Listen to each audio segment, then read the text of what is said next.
always on the move. Raptors hover over a withered carcass. But there is scent of fresher meat in the wind.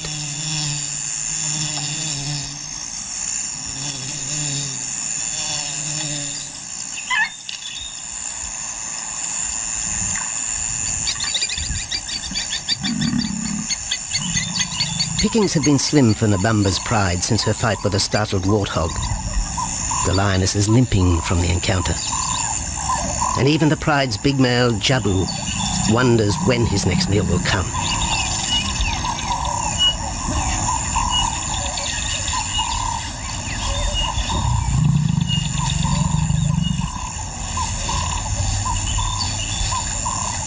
There's been no kill for 3 days, and Nabamba's cubs are hungry.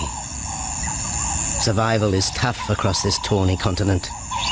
And for the lions of Pinda Reserve, etched into the heart of Zululand, only those with speed and cunning will eat.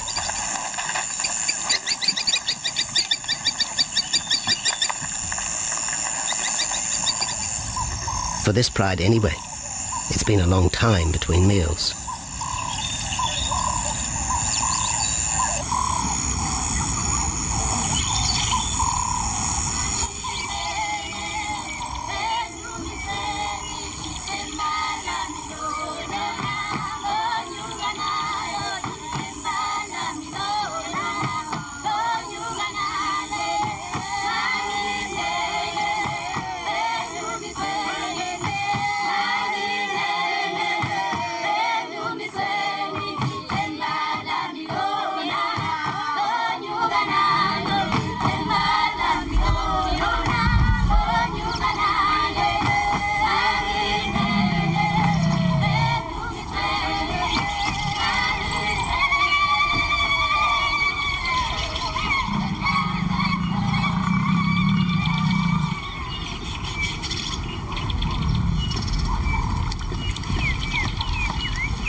Jabu had waited too long for his lioness to feed him.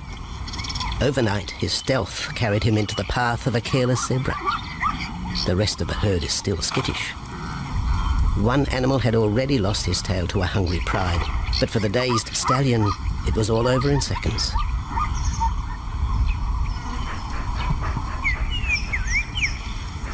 The big male watches his kill from a distance, exhausted by the chase, exhilarated by the sport.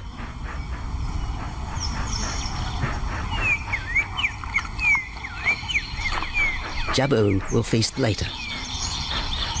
Tired from the hunt, he needs to rest.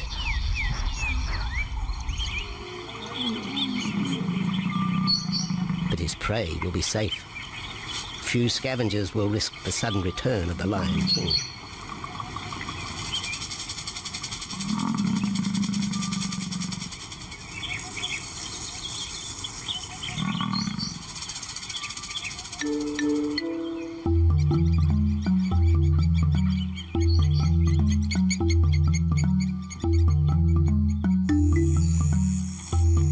Zulu trackers follow the spoor of Nabamba's pride across Mziki Marsh.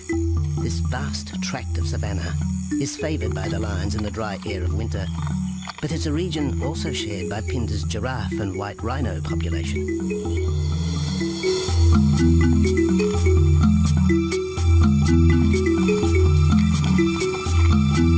Through modern times, most of southern Africa's wildlife has been ravaged by hunting and habitat loss.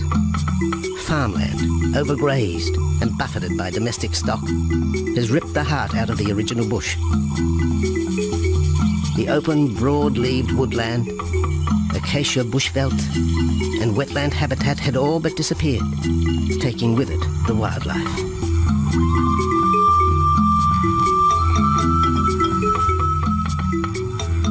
A few years ago, the Pinda Project was born. 17,000 hectares of farmland bought up in KwaZulu-Natal along South Africa's eastern seaboard. What followed was the largest game restocking program ever seen on the subcontinent.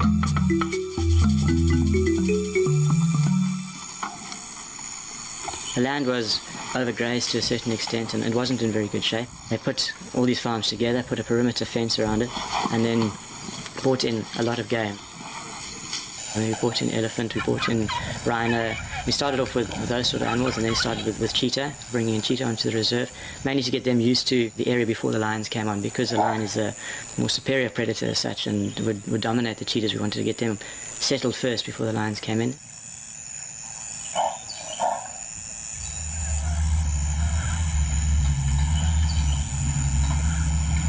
Andrew Lewis is habitat manager at Phinda, one of those committed to the restoration of southern Africa's ecosystem. Phinda is the Zulu word for return, and the aim of his company, Conservation Corporation Africa, is to return the land to its traditional wildlife and at the same time restore the habitat to its original state.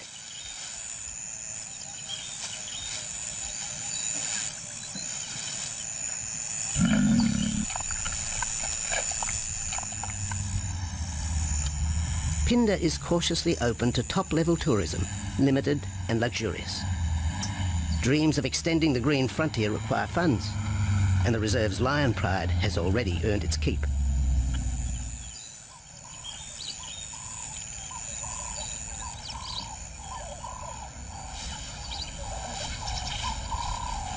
The lions on this property are actually generating revenue for the property through ecotourism, and that they are a benefit to the wildlife because of the draw card. There's a few animals, lions, elephants, for example, and rhinos, and possibly giraffes, but those are your main ones that people come to see.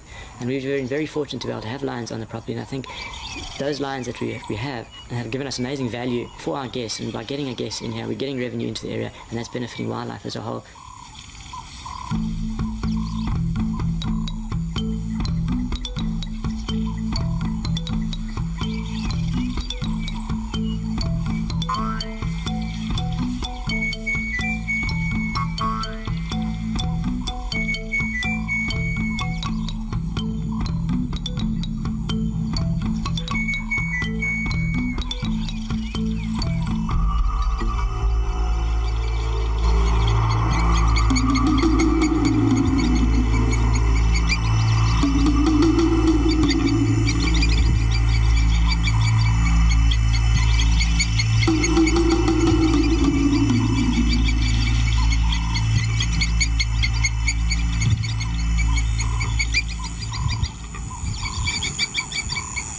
Jabu has returned to his kill.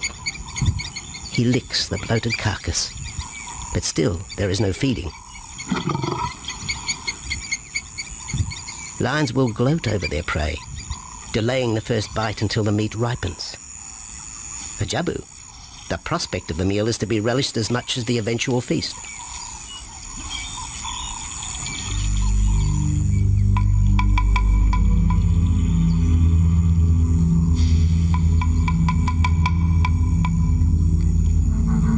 Meanwhile, Nabambo's pride is on the prowl.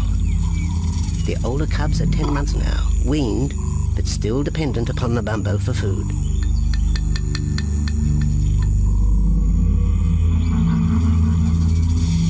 The cubs are learning to stalk, but they won't kill for another 6 months.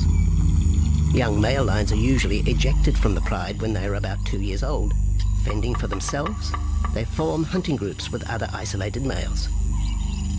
Nabambo's cubs aren't sure what to do with prey so close, but the lioness isn't far behind. Their time for hunting will come. Nabambo's 4-year-old daughter also lives with the pride. She is the mother of the group's youngest offspring, 7-week twins Umveli and Damana. The little cubs have been hidden since birth, and now stay close within the protective circle.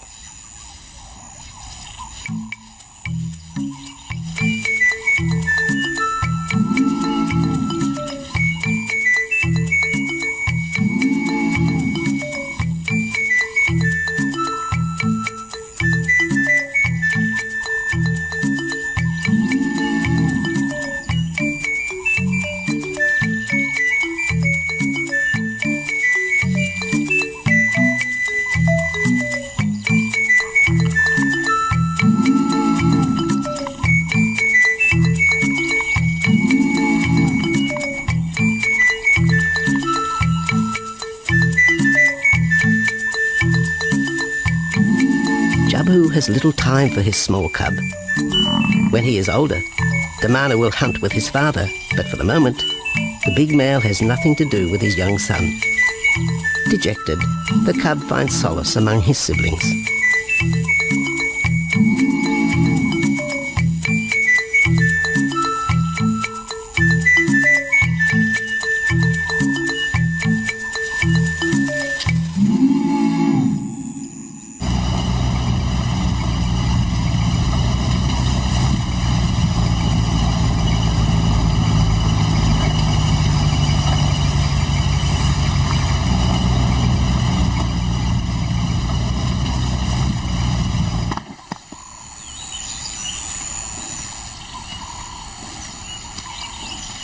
A young giraffe lies helpless in the grass.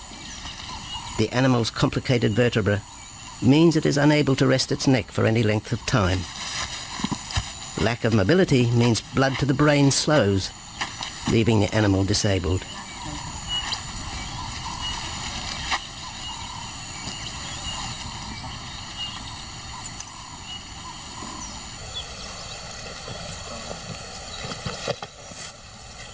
Efforts to lift the head fail, and rather than leave the giraffe vulnerable to predators, the young bull is shot by rangers.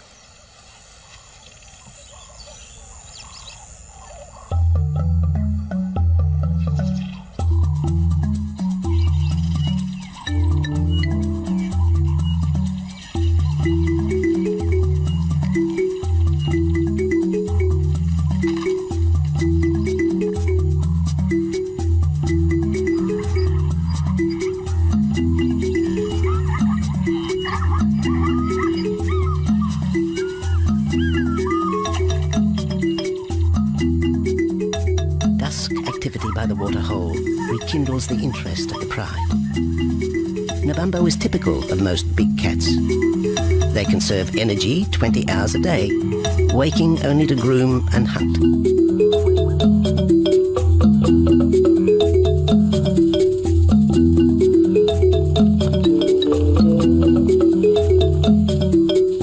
The lioness shows little sign of her injured leg, but the tusks of the warthog have torn sinew and muscle, slowing her in the pursuit of prey.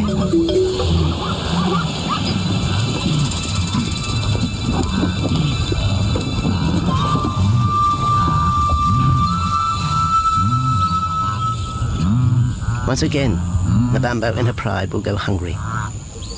But the big lioness senses another kill nearby. A young giraffe slain by humans will provide meat for her cubs. Leaving the pride, Nabambo follows the scent.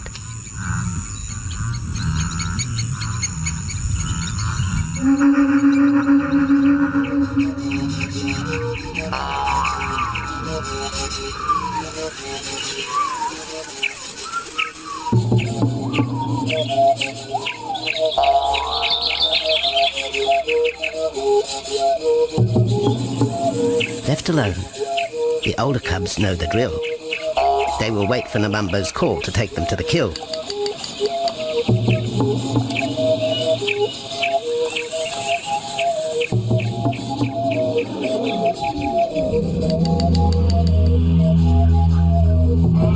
The day moves into shadow. The cubs are restless and a little afraid. Adult lions have few enemies, but cubs, even those 10 months old, are at the mercy of leopard and other predators.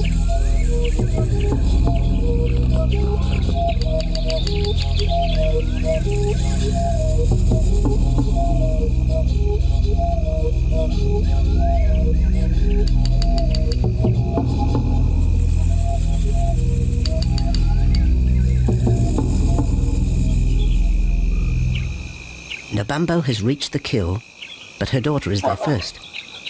Even though females hunt together, rivalry for the prey is fierce.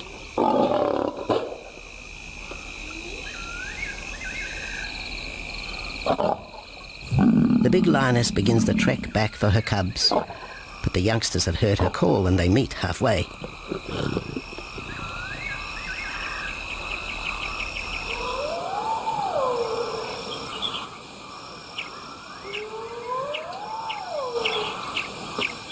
Nabambo settles herself in the long grass. The cubs are unfamiliar with her behaviour.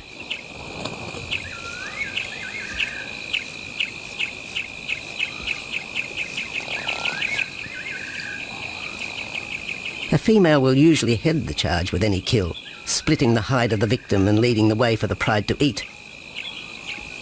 But there is human scent around the giraffe, and the big lioness is cautious. She watches her cubs, hidden, alert to any potential threat.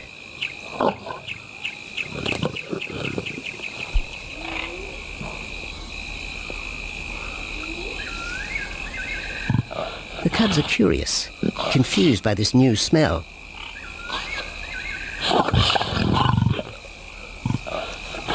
The lioness moves in for a final check, but she has already made up her mind. The carcass is tainted. There are foreign traces, a dangerous ambience. Instinct tells her this is not food fit for her cubs.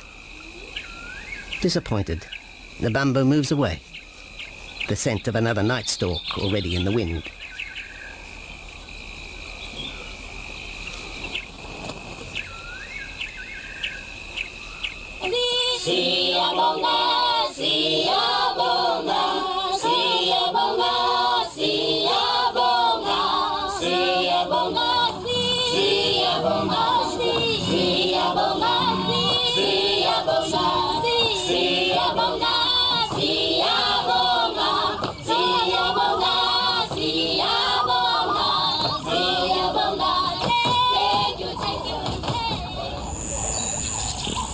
After 2 days, Jabu has returned to his kill with another younger male.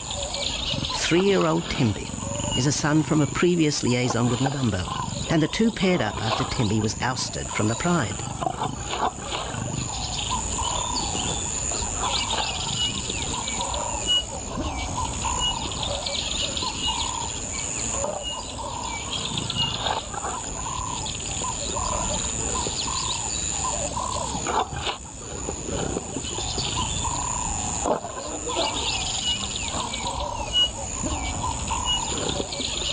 Pride males are lazy and will gladly let the females track down prey.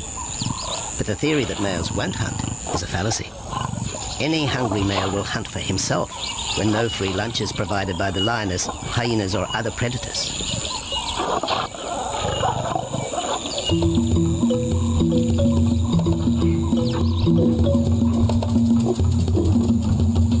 Smaller creatures scatter in the vicinity of the two lions. There will be no hunting for a while. Bloated after the zebra kill, both males will sleep for the next day, oblivious of their surroundings.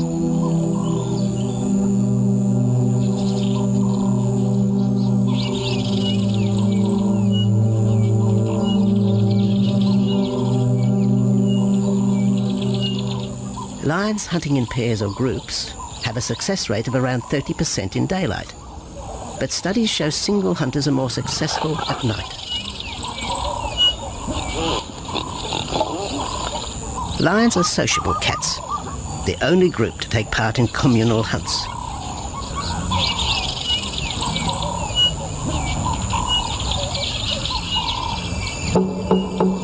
Ambush is an important part of the lion's strategy. Often one pride female will round up the prey from the front, driving it towards a second lioness.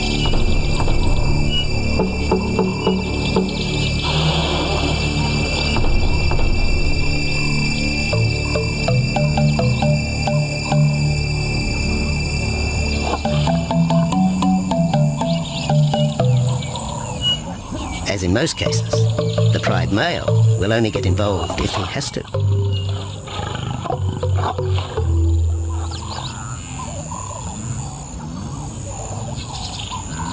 Accidents involving humans are rare in southern Africa's game reserves. Our primal fear of being eaten has been well documented, but in fact, lions seldom attack if they're not provoked. At Phinda, great care is taken to limit the number of people viewing game. Emphasis is placed on causing the animal as little stress as possible.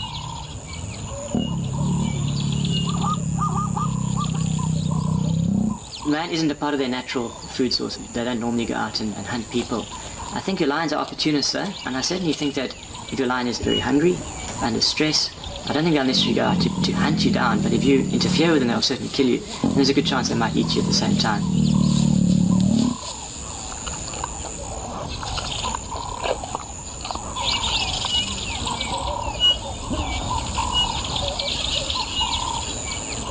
With all animals, it's how you treat them is what's the reaction you're going to get back from them. Certainly at Phinda, all our guides go through a training course and they're all brought up to a certain standard. There is a certain operating ethic with regards to viewing animals, and we certainly try and be as sensitive to the animals as possible.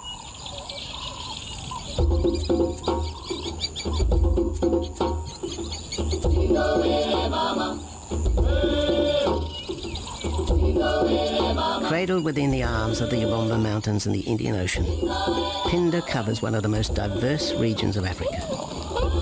Here are found 7 different ecosystems, from palm savanna and bushveld to rare sand forest and dense thorn bush, all restored from the pastoral belt which had swept down the east coast.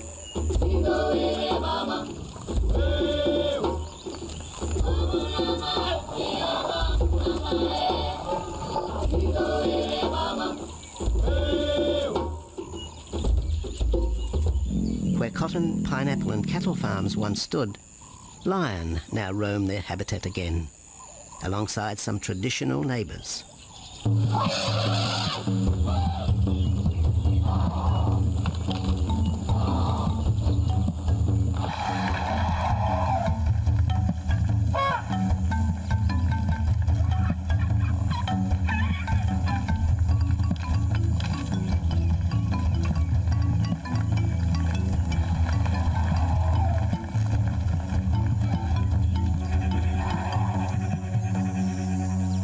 Phinda sees its responsibility to the region extending beyond restoration of habitat and wildlife.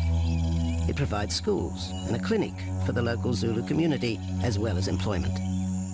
In the eyes of Andrew Lewis, essential ingredients for a successful operation. It's very important to involve the communities around your reserve because they have to benefit as well. There's no point in just taking land, get some investors to invest in it. But if you don't allow the people who are on the periphery of that reserve to benefit from it, you're going to have an immense problem with poaching, and they're going to cut your fences down, and you're just going to have an uphill battle.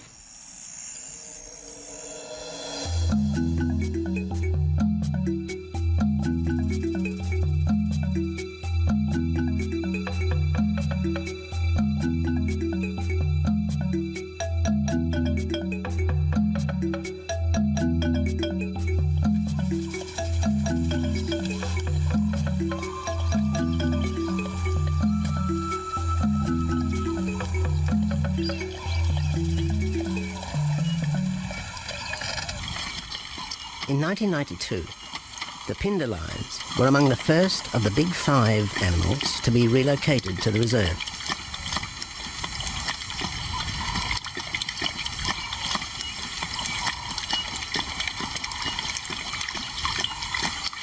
The original pride came from the northern province of South Africa, a vast scrubby region flanked by the ragged Drakensberg Mountains near the Mozambique border.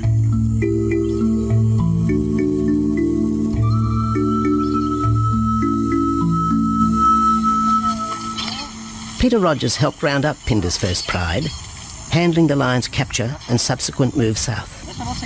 Today, he's head vet at the Hoedspruit Research and Breeding Centre for Endangered Species, overseeing its cheetah breeding program.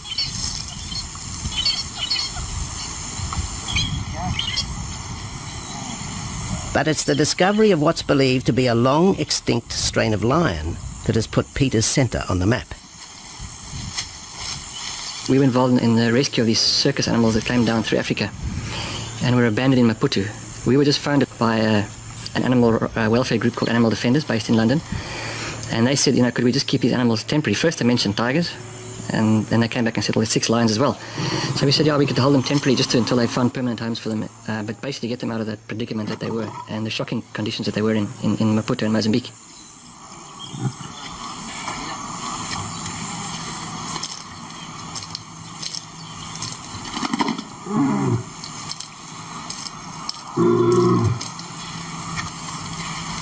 When the lions arrived at the breeding centre, their size, pale colouring and the male's thick black belly mane put them into the category of the Cape or Barbary lion, not seen in the wild since the early 1920s. A few still exist in captivity, and a male and female were brought to South Africa from an Italian zoo for breeding purposes. But attempts to mate Akef, the big male from the ill-fated Mozambique circus, with the Italian female are proving difficult.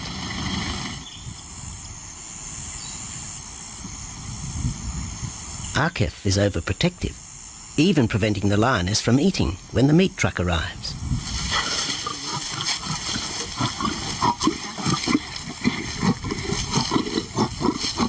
Finally, though, Sissy makes her breakthrough.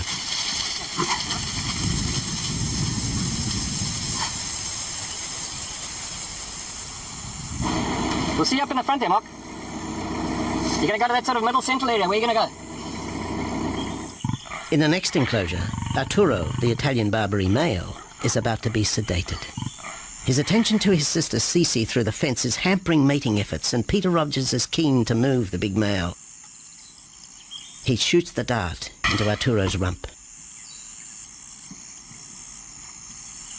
Arturo has been sterilized, but while his breeding days are finished, he'll live out his days at the center. 1.5 minutes now, so... His female companion, another Barbary from the Mozambique circus, is drawn away by the meat truck.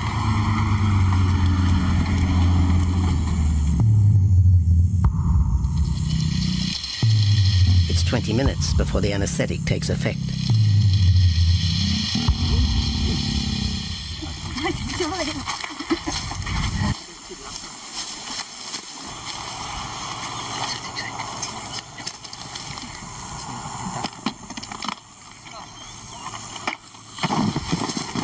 It's nice to be the supervisor. Slowly.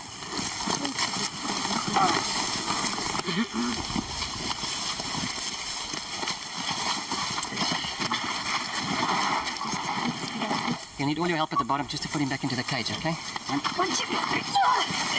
Yeah.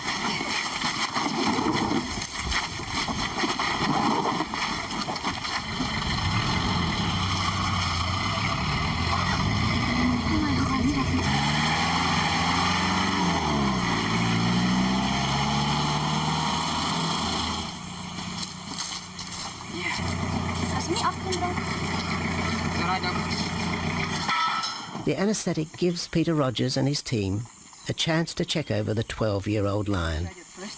He'll spend a few weeks in this cage before being returned to his enclosure for observation. I still want to inject him and everything, Mark.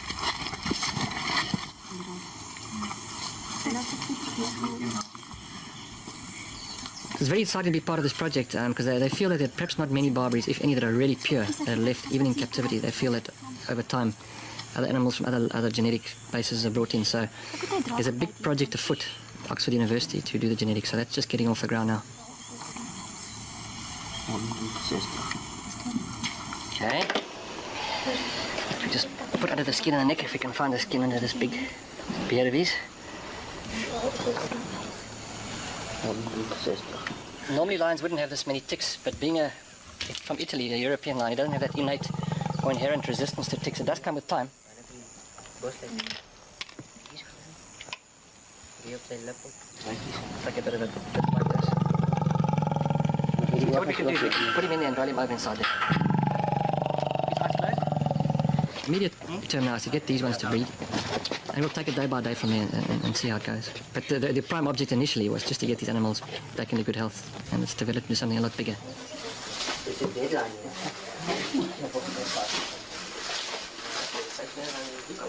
Yeah.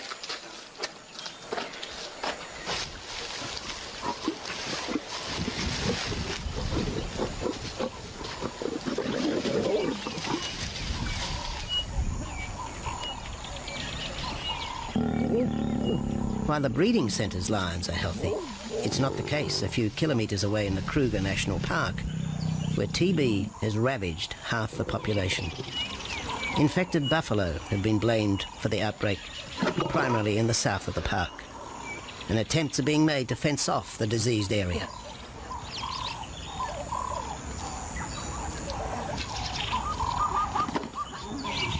And the lions are preying on infected buffalo. Because it's an exotic disease, not an indigenous disease, the lions are totally naive and they've got no resistance to it. So it's a big problem. It's a very difficult decision to make as to what to do. It's a very topical and heated subject at the moment.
Back in Phinda, the night stalk has begun. Nabambo keeps her cubs close. They're hungry, but tonight only Impala can be tracked down, a morsel for the lioness. Food is scarce at this time of year, so the pride's territory covers a large area. Lions can only afford to be territorial where there is a reliable supply of game.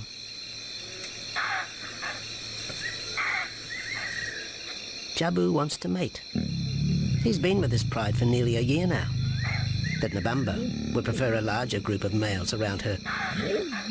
Eventually, though, Jabu will have to join forces with other males to have a chance of keeping this pride. The big male is only 7 years old and a fine specimen, weighing in at just under 200 kilograms. For the moment, he's secure. Although tonight, Nabambo has hunting on her mind.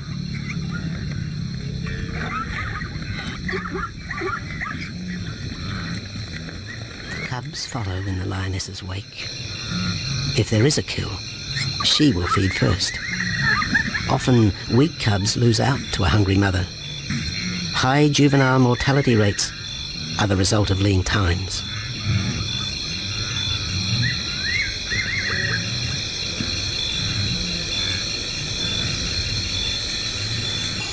Jabu has had enough. He's been walking for hours. Sleep is more important. And the zebra he ate 2 days ago will suffice for another night.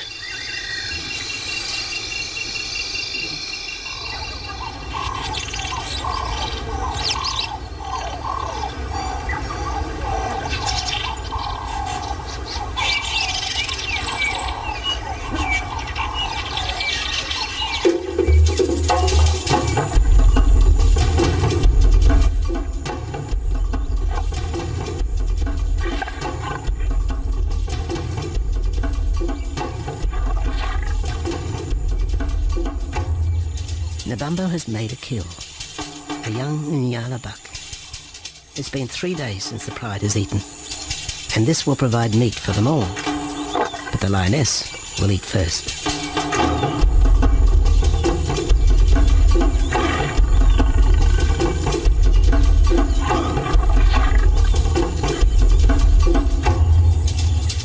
The cubs know the routine.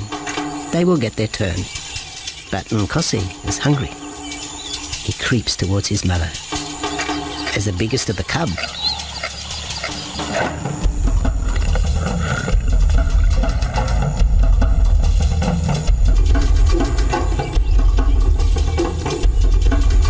Nkosi watches.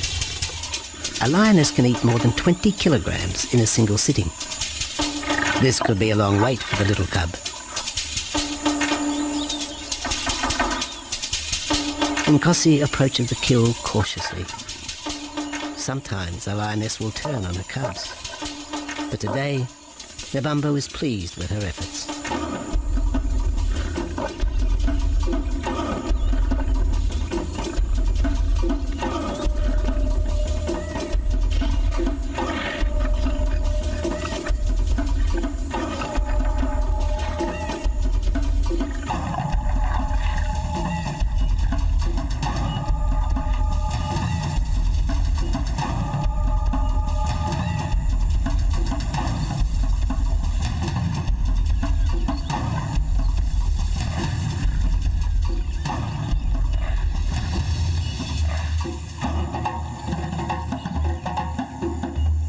Nebambo has had her fill, for the moment anyway.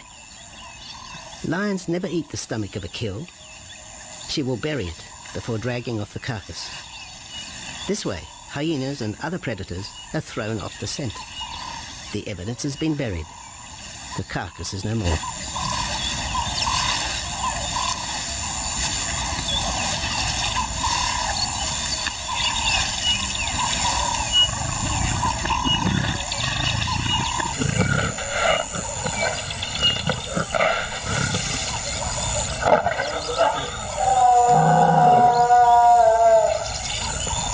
Nebambo's daughter hears the call.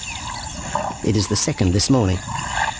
The first was the strangling cry of the Nyala as Nebambo broke the young buck's back.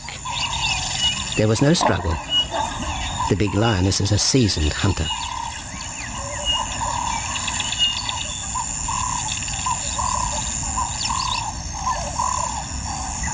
The rest of the pride will feast on the carcass after Nebambo retires.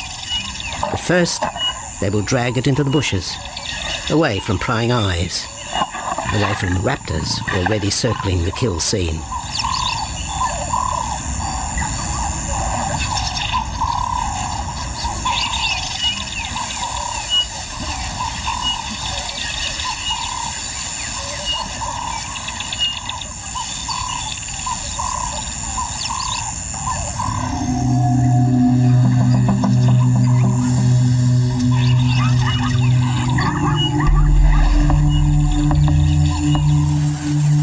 Has created a nervous edge.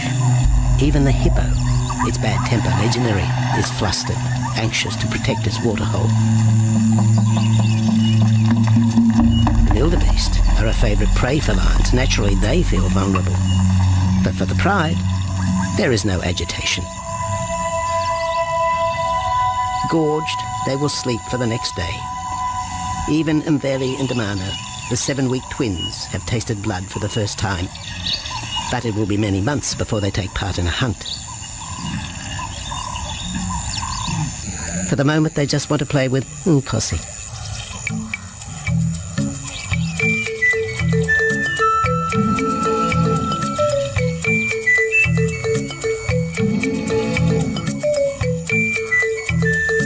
The older cub is beginning to take on the shaggy mane of the bigger males. Within 18 months, he will be hunting with them, competing for his own pride. In the meantime, though, he has to contend with his young siblings.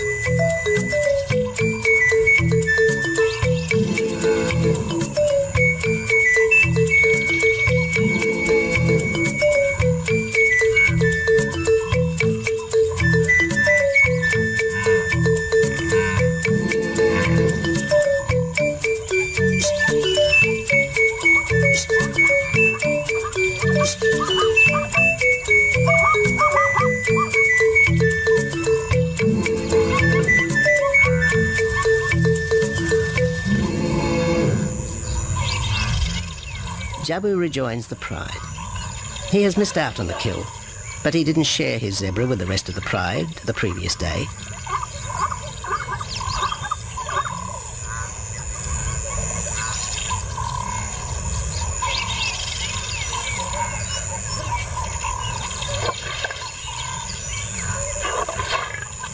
A half-hearted attempt at mating, but the big lion's attention is drawn to a curious onlooker. With the pride so close, the giraffe won't be sitting for long. Drinking and sitting is when they are at their most vulnerable.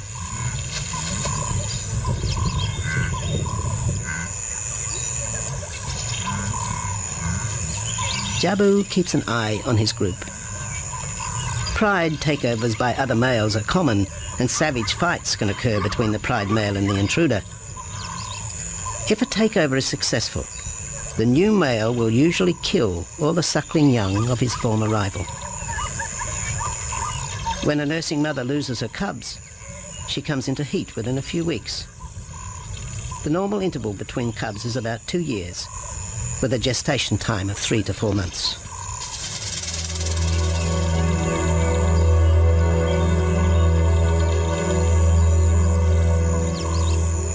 Jabu marks his territory, but it may soon be all in vain. A fresh infusion of lion genes is necessary to avoid the effects of long-term inbreeding. It's likely Jabu and his son Tembi will be swapped for males from another game reserve. This will broaden the bloodlines of future lions and avoid the genetic risks currently facing the pride at Phinda.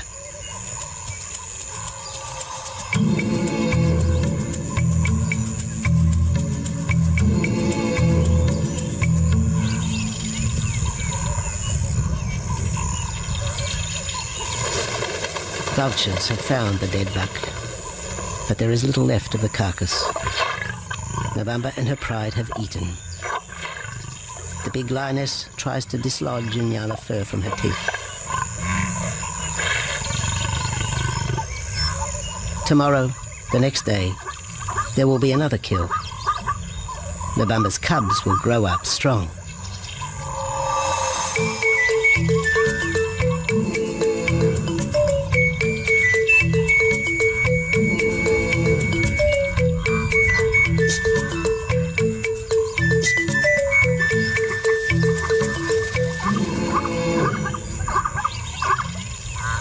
The lion is the greatest of all predators, the essence of all that is Africa.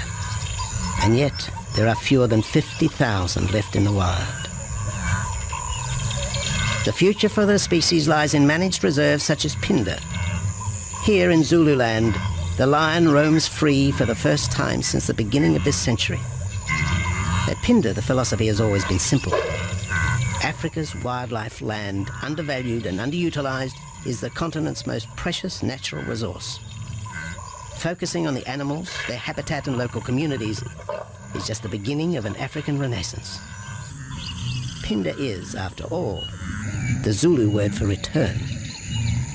Maybe, too, it's a chance for man to redeem himself just a little.